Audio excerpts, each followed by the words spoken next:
ഞാൻ വിചാരിച്ചു ഇങ്ങനൊക്കെ പറയുമ്പോ അമ്മൂമ്മയുടെ പിണക്കം മാറും. സാധാരണ ഈ വീട്ടിൽ ഇങ്ങനെ சின்னதா இருக்கிற பிரச்சனையை நீ பெருசு பண்ணிட்ட, அவ்வளவுதான்.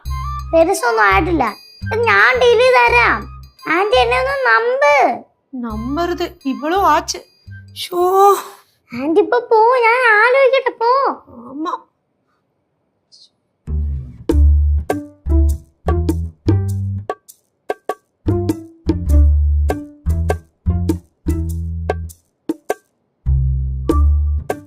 എങ്ങനെ രക്ഷപ്പെടും?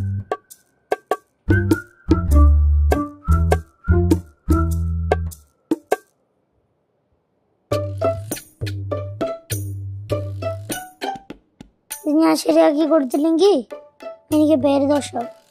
എന്ത് ചെയ്യും ദൈവമേ?